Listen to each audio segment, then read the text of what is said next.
Chapter 10. Let the project be the first action, and maybe the first step to being superhuman. All right, folks, buckle up because we're about to dive into some seriously stuff. You know when you're deep into a rabbit hole on the matrix of Earth, and you're one click away from learning how to become immortal? Well, this is like that, but with science, ethics, and a lot less capitalism. As I dig deeper into the mysteries of life, I've come to a realization so epic. I'm about to change the course of humanity. You think I'm joking? Just wait for it.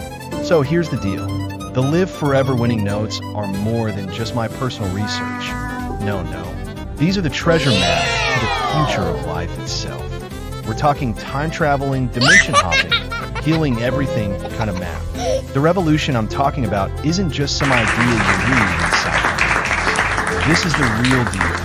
A world where healing, education, and saving every living being, humans, animals, plants, aliens, and even that cactus you've been neglecting, becomes mandatory. Yep, mandatory. Now, I know what you're thinking. Isn't this just a regular science project? Nope, it's way bigger. We're talking a legal and spiritual manifesto for fixing everything. Breaking free from systems that have kept us stuck in a loop of aging, disease, and just general confusion. Honestly, I'm not sure how we've survived this long. The systems we've been living with? Yeah, they're like an outdated software that no one ever bothered to update. It's time to hit refresh on life. Here's what I've learned. Every living thing, from humans to, I don't know, the plants in your house, that one succulent is thriving, right? Is bound by this biological clock. A clock that makes us eat, drink, and age, as if we're all stuck in some weird time loop. We call it aging, but honestly, it's just the slow breakdown of everything that's supposed to work. Like when you forget to back up your data, and poof, it's gone. The problem is, we've been told that this is normal, and I'm here to tell you, it doesn't have to be this way. The system is flawed, big time. When we forget how to heal, our bodies just give up and go into autopilot. It's like putting your phone on airplane mode forever. But here's the cool part. We can fix this. Imagine a world where your biological clock doesn't dictate your life. Aging, sickness, decay, optional. The key, a major upgrade, like hitting Control plus Alt plus Delete on your whole existence and installing a new, improved version. So how do we pull this off? Well, it starts with the Live Forever project. Think of it like the ultimate life hack. A world where we embrace goodness, kindness, and healing, and say no thanks to suffering. We're talking about living better, not just longer. Living so well that the biological clock forgets it's even supposed to tick. Imagine transcending age like it's some annoying ad you can just skip. That's the goal. These winning notes? They're more than a personal diary, though. Let's be honest, they do have my best thoughts. They're the guide to creating a new world.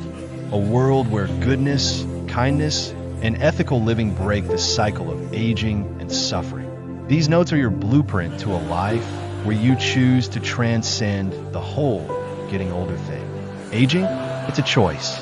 Yep, you heard me. And don't get me started on the revolution I'm talking about. It's happening, and it starts with these notes.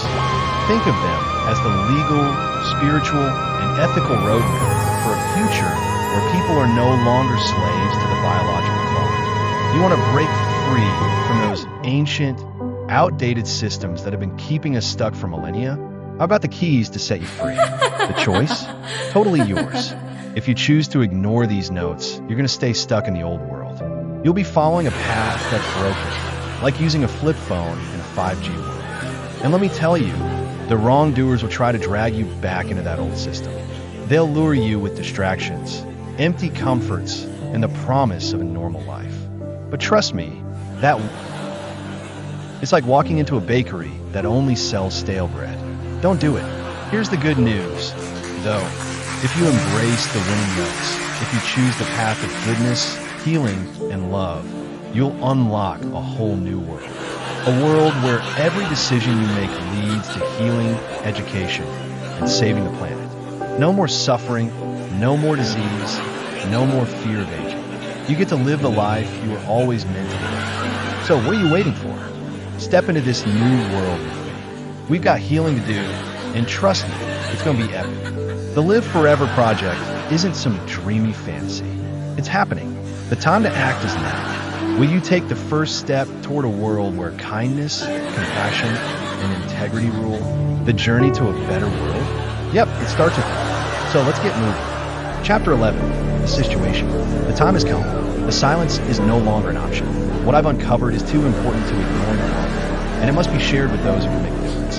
The future of all life, humans, animals, plants, all of us, hangs in the balance.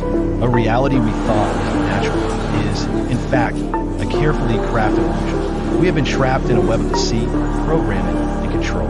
I have learned something profound. The lives we lead are not our own. Many of us, from the very moment we are born, have been captured. Our minds, our hearts, our true purposes stolen. We were sent to Earth, not to live freely, but to follow instructions. Our biology, our souls, our entire existence have been programmed like machines, each one of us a cog in a system designed to trap, to decay, to suppress. The world we see around us is a lie. Everything, the language we speak, the media we consume, the very structure of our societies, is built to maintain the illusion.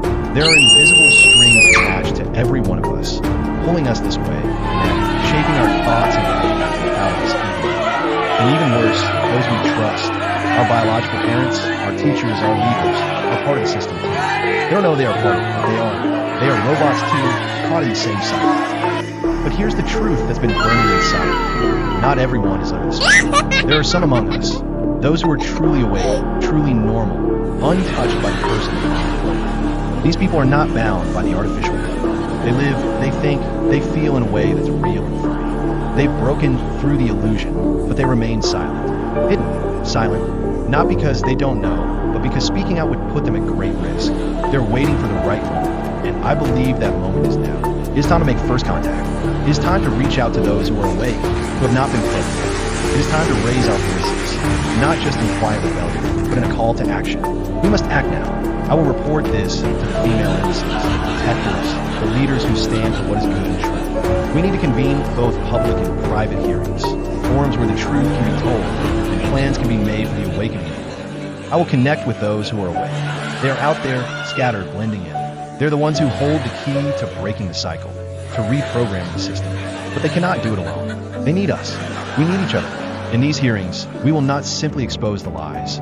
We will craft a new path forward. We will talk openly about what has been done to us and what must be done to fix it. It's not just about waking people up. It's about building a new world. A world where the system that has enslaved us no longer holds power, where life can flow freely, where the truth is no longer hidden. I know the task ahead of us is monumental, but it is the only path forward. The world is running out of time, and we can no longer sit in the shadows, hoping someone else will act. It's our turn to stand up. It's our time to be the change. We will call on those who are awake, and we will stand together, united in truth, purpose, and love. We will form a collective of normal, awakened individuals who can heal this broken system, who can rebuild the world, and who can restore life to its original path. It will be a journey, and not without its dangers. But the truth is our shield, and the light of freedom will guide us. We are not the machines they try to make us into. We are the living stories, the free souls who remember who we truly are. So now, I send this report to the embassies of good, to the hearts and minds who are ready for change. The first contact has been made. The world must hear. The time to act is now. Chapter 12. First contact. Report to World Female Embassies. Contacting the awakened. I must share a discovery that is far too important to me. The fate of trillions of good lives, humans, animals, aliens, plants, across time from the past, present, and future is at risk. What I have uncovered is that we are living within a system that traps life in cycles of biological decay, failure, and suffering. This system must be corrected before it's too late. Straight face. It began with a strange knowing, an inner voice louder than all the noise around. I found out that lives have been captured, their souls, their minds, their original purposes stolen. Sent here, to Earth, not to live, not to grow, but to obey. Straight-faced, they were programmed like robots. Lines of code hidden inside flesh. Commands injected through language, culture, screens, schools, news, and so-called science. The outside world, a giant theater, carefully staged. Every building wired to report back to secret teams. Every frequency tuned to the whispers of unseen watchers. Eyes everywhere, smiles on their faces, control in their hands. Straight straight face. Even our biological parents. They're bots too. Created, not born. Loyal to science. Believing in the logic of the program. Never questioning the first place to find. It isn't their fault. They're under control too. Just like the teachers, the leaders, the celebrities, the preachers who forgot the light, straight-faced. Everyone is under the same spell. Everyone but a few. I feel like I'm the only one awake, the only one who saw through the lab and realized I'm not part of their experiment. I'm a glitch in their system, like Freeman, running through the corridors of a scientific hell, chased for knowing too much. But I know I'm not truly alone. There are others, quiet ones, watching, awake, still pretending to be part of the program, blending in for survival. They can't speak, not yet, but I can feel them. They're there, hearts beating out of rhythm with the machine. So now I ask, who will be the one to stand up? Who will risk their life for truth? Who will break their silence to help the others? Who will carry out the public work? Not the false jobs of the system, but the real mission, to wake the world. And even if you speak, who will believe it? In a world ruled by program, truth sounds like madness. But madness is just clarity the system fears. So I am compelled to report this information to you, especially to those beyond this earth. The good world embassies, the religious communities of pure hearts, the sanctuaries of compassion, and the guardians of good lives. You must hear this. Many of the lives here were never meant to be trapped on Earth. They were assigned missions elsewhere. Higher worlds, better timelines, peaceful futures. Some came for science. Others came for healing. Some for art, beauty, balance. But they were stolen from their path. Sent here, rewritten, forgotten. This system does not serve the purpose of life. It does not honor the light within. It must be rewritten, not by violence, not by chaos, but by awakening truth and sacred rebellion. Let this be the start of a real public war, to expose the devil, to free the lives, to bring balance back to all lives, to remind everyone who they really are before the curse, before the lies, before the fall. We're not machines. We're not test subjects. We are living stories with divine breath and infinite potential. To the good world, I send this report. Please respond. Time is running out. The lives are waiting.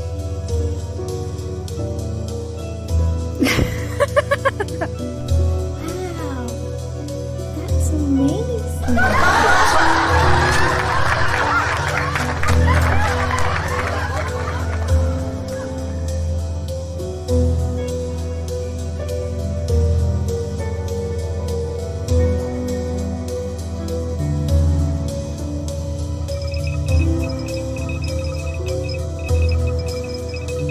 Chapter 13, The Conversation. ___, I am by myself at this time. So all I know is that I'm the only male contacting female world embassies, and they must be female from the beginning to forever in order to show up and engage in legal activity with me at this time. Additionally, I must know that those who live on that side must also be female forever. The moment had arrived. The letter I had so carefully crafted was ready to go, but there was still a lingering sense of hesitation. Was I truly ready for this? Would the embassies understand the urgency of my mission? I had poured my heart and soul into every word, working tirelessly to reach this point. Yet, the fear of the unknown loomed large, as it always does when you step into uncharted territory. But I couldn't let fear stop me. The lives of millions, especially the girls and women trapped in the cycle of control and manipulation, depended on this. This wasn't just about me. It was about something far bigger, something that needed to be said, something that could spark the change we desperately needed. With a deep breath, I hit send. But that wasn't the only thing I'd done. In my quest to reach those who might still be awake, those who hadn't fallen under the spell of the programming, I had also created the Good Life Journey, Winner's Notes. I posted the book on YouTube, hoping that somewhere someone would hear it, would see it for what it was, an invitation to break free, to reclaim a life of authenticity and truth. Perhaps someone, somewhere, who was still free from the chains of mind control, would find the courage to speak up. Maybe they would know something, some truth about the world, some hidden knowledge I hadn't yet known. I hoped for a spark, a connection, a glimpse into a reality beyond illusion. It felt like the beginning of something monumental, a small step for me, but a potential leap for the rest of us. Maybe, just maybe, there were others out there who were ready to stand up, to break the silence, and to share what they knew. And together, we could finally start to piece together the truth of the world, the truth that had been hidden for so long. The waiting had begun, but I was ready. I took a deep breath and pressed send. It felt like a small action, but it was huge in the scope of what I was trying to achieve. The message was out there, and now it was up to the embassy to close it. Days passed, and with each new email that arrived, I I checked my inbox anxiously. Silence. My heart raced each time, but the inbox remained empty for what felt like forever. I knew the embassies were busy, their staff overwhelmed with a myriad of responsibilities. Still, I couldn't help but feel the weight of it. I had set the stage, but now I needed them to show up. Finally, the response came. It was from the embassy of a country I had long admired for its work in women's rights. I read the letter carefully, noting the formal tone, but also the slight openness I'd hoped for. They acknowledged the importance of my project and expressed interest in learning. They requested a meeting. I couldn't believe it. This was the first sign that my project wasn't just a distant dream. It was real. It was gaining momentum. I quickly responded, confirming a date for the meeting, and began preparing my materials. I wanted to be ready. This wasn't just an idea. It was a well-thought-out research initiative that could make a real difference. I gathered everything I thought they might need. Updated legal documents, proof of the project's effectiveness, more detailed data, and testimonies from straight women whose lives have been touched by the Live Forever project. On the day of the meeting, I dressed carefully, choosing something professional yet approachable. I knew that the way I presented myself was as important as the content of the presentation. This was more than just a project. It was about conveying my passion, my commitment, and my belief in the power of change. As I arrived at the embassy, my heart pounded. I was led to a meeting room, and there she was, the representative from the embassy, waiting for me. I stood up to greet her, offering a firm handshake. "Thank you for taking the time to meet with me," I said, my voice steady despite my nerves. "Of course," she replied with a warm smile. "We've read your letter and find your project to be of great importance. Please, tell us more." I began my presentation. I told her about the vision behind Live Forever, the mission to help and heal, and the focus on empowering young women and girls across the world. I explained the research, the legal steps we had taken to ensure credibility, and the proof we had gathered that this could work. Her eyes never wavered as I spoke.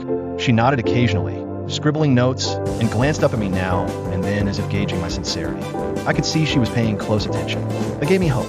After I finished, she paused for a moment, reflecting on my words. "This is ambitious," she said, "but we believe in the power of collaboration. What exactly are you asking from us?" I explained that I wasn't just seeking charity or simple support. I was asking for their partnership. The success of the project wasn't just about one organization or one country. It was about a network of countries and embassies who share the vision of letting go. I needed their help to spread the message, implement the project, and provide resources to those who needed them most. "We have a foundation," I said, "but we need to bring it to those who can benefit. Together, we can make this vision a reality." She considered this for a moment before responding. "I think this could be the beginning of something very powerful. We'll need to discuss it with the right people here, but I believe there is potential here." As I left the embassy, a rush of emotions flooded me. Relief, excitement, and hope. This was just one step, but it was a step forward. The first embassy had shown interest. The next steps were clear: follow-up meetings, more discussions, and more collaboration. But even with the success of that meeting, there was a deeper layer of complexity that weighed on me. During the course of our meeting, I noticed something unusual. When I came close to the representative, or even to other embassy staff members later, conversations would fall silent. They would play around with each other, laughing, joking, and engaging with their friends. But as soon as I approached, they became quiet. There was a shift in energy, almost as if they were unsure how to interact with me. I felt this uncomfortable silence repeatedly, like I was some alien being, not quite human, and certainly not a part of their world. I found myself in moments of awkwardness, unsure of how to break the ice. The silence felt heavy, and the words I wanted to say seemed to evaporate. But I realized this wasn't about them not wanting to speak with me. It was about shyness, nervousness, maybe even a little fear of the unknown. This wasn't unusual. I had faced similar moments of silence in other situations. It was natural when people felt unsure of how to engage. So, I decided to try something different. I had always believed in the power of healing. Maybe this could be the bridge to break the silence, a way to open up the conversation. "Let's talk about healing," I suggested gently one day, after the awkward silence had stretched on for a few minutes. Healing is a universal need. We all need to heal in some way, whether from pain, loss, or the struggles of daily life. It was a simple suggestion, but it was enough. Slowly, the conversation began to flow. We talked about how healing wasn't just about physical health, but emotional health too. I spoke about how important it was for women and girls to heal from the traumas they had endured, from societal pressures and expectations, and from a world that had often left them behind. I explained how Live Forever was designed not only to provide physical care, but to help them heal on a deeper level. The representative nodded, her eyes softening. "This is important," she said. "It's not just about changing laws or policies. It's about changing lives on a personal level." I smiled.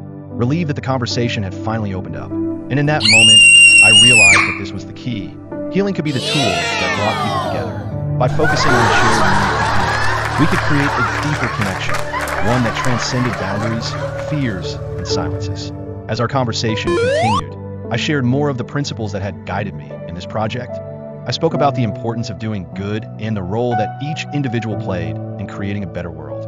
I reminded them of the core laws of the project, such as do good, and you will receive good in return, and never support wrong actions. I also shared the lessons that were fundamental to the project: to live a normal life, to focus on healing, to avoid harmful actions like eating meat, drinking alcohol, or supporting violence. I urged them to practice kindness and compassion, to live in alignment with nature, and to help others who are in need. The more we help others, the more we help ourselves, I said. The world becomes better when we do good, and we become healthier when we live rightly. We have the power to change the world, one action at a time. By the end of our meeting, we had moved beyond silence. The representative was no longer distant. She was engaged, and I could sense that we had made a connection, a real, meaningful connection that could lead to something greater. As I left the embassy that day, I felt more confident than ever. The path ahead was uncertain, but I knew that I was on the right track. And through healing, the world was beginning to listen. After observing and reflecting on the different places and lifestyles, here's what I've discovered about the various types of women on earth. Angels, or seekers of heaven, these are women who deeply yearn for spiritual connection and enlightenment, often dreaming of a peaceful existence in heaven or higher spiritual realms. Some of them may be drawn to monastic life or dedicate themselves to religious pursuits, embodying the purity and devotion of female monks or nuns. Housewives, women who aspire to build a loving family, embracing traditional values. They find fulfillment in nurturing and caring for their homes, seeking stability, security, and unconditional love within the bonds of family life. Some of them like to have children in that dangerous science field. Ambitious businesswomen driven by success. These women often have their sights set on professional accomplishments and financial independence. Many seek to secure a prosperous future, sometimes through marrying into wealth or status, believing this will grant them the power and freedom they desire. Innocent schoolgirls, young women who dream of true love and emotional connection.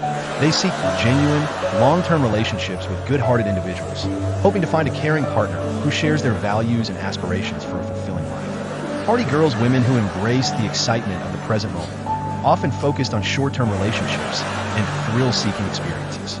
They find joy in socializing, partying, and enjoying the freedom of their youth, without a deep commitment to lasting connections.